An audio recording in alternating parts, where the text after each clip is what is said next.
Before we get started, please support our sponsor, Amerigold.com. That's Amerigold.com. Check out specifically the article below, click that link below, and learn how to profit from the collapse in oil prices. Friend and sponsor of Amerigold, Greg McCoach, does an excellent job analyzing all of this in great detail. Again, click that link below and consider Amerigold for your next precious metals purchase.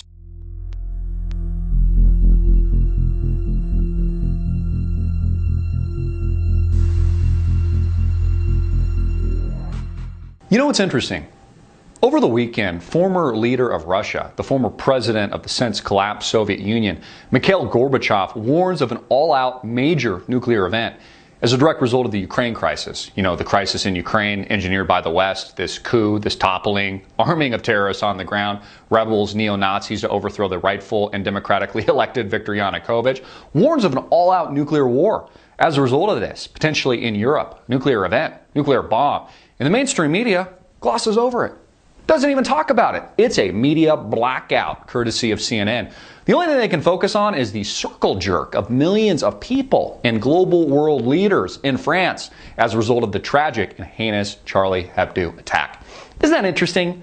Bailout queen whore Angela Merkel of Germany, who's about to institute a new round of quantitative easing in Europe. See how they're going to ride the coattails into infinity as a courtesy to the United States and this globally integrated market. You know, people like Prime Minister Benjamin Netanyahu of Israel singing Kumbaya and holding hands with other individuals like newly liked, even though he's been hated for years, embroiled in his own scandals and corruptions, French President Francois Hollande. Isn't it interesting that the people have now turned a corner in France? Instead of throwing Molotov cocktails at the militarized police, they actually want more militarized police now because they might be killed. But isn't it kind of laughable? I mean, the militarized cops, their surveillance presence, the police state that makes up France and Europe did nothing to prevent the hostile killing of these countless innocent civilians. I mean, they sent the equivalent of hundreds of baboons into the grocery store where the stick-up occurred, and all the hostages were pretty much slaughtered.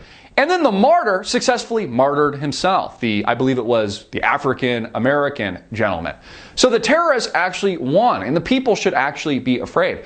You know, I'm actually with the Charlie Hebdo cartoonist, the one that said that he vomits on all the new support. You know, people hadn't even heard of Charlie Hebdo up to a couple of days ago, and now they're just in so much support of Charlie Hebdo and world peace and the militarization of cops and the orchestration of even greater surveillance state, according to the agenda that makes up global leadership.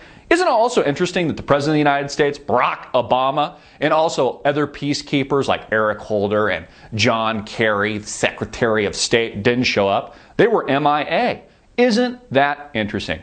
And of course, all of this interconnected. While Gorbachev warns of an all-out nuclear event potentially in Europe, millions and millions of people killed. I mean, can you think about the fallout of an event like that? The mainstream media blacks that out and is only focused on the circle jerk. Isn't that interesting? You know, also over the weekend, I found this pretty telling. A Saudi billionaire, Prince Alawid, is worth an estimated $30 billion somehow in that range. He's come out in the media before where he gets offended. If you say he's only worth $20 billion, then he'll put himself on Fortune magazine and say he's worth $30 billion or $40 billion or whatever it is. He says, the world will never again see $100 a barrel of oil. Isn't that telling?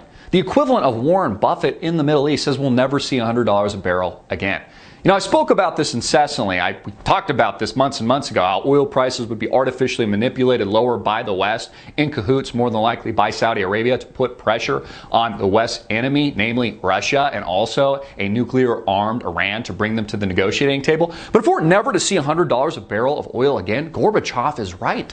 There likely will be a nuclear event as a result not just of the Ukraine crisis, but this artificial manipulation of global financial markets and the oil trade, because it bankrupts Russia. It bankrupts other countries like Venezuela. They can't put food on the table for their families. They can't find diapers for their pissing and shitting kids as a result of the United States' effort, in cahoots more than likely with Saudi Arabia, to drive prices lower. And all of this, of course, interconnected. You know why the world, while the mainstream boob tube is focused on the circle jerk that makes up the heinous act that was Charlie Hebdo. And I'm not even getting into the conspiracy theory of it, the false flag side of it. There's plenty of information on the net for you to explore. We see global leadership focused on implementing their agenda.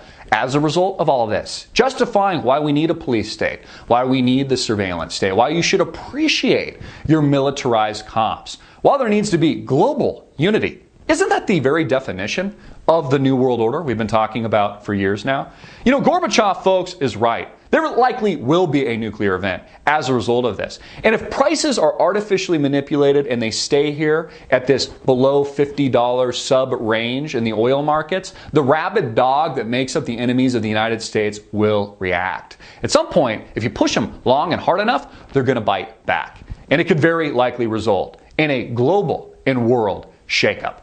I'm Chris Greene. Get this video out everywhere, make it viral, hard hitting it in your face, and click the link below to support our sponsor.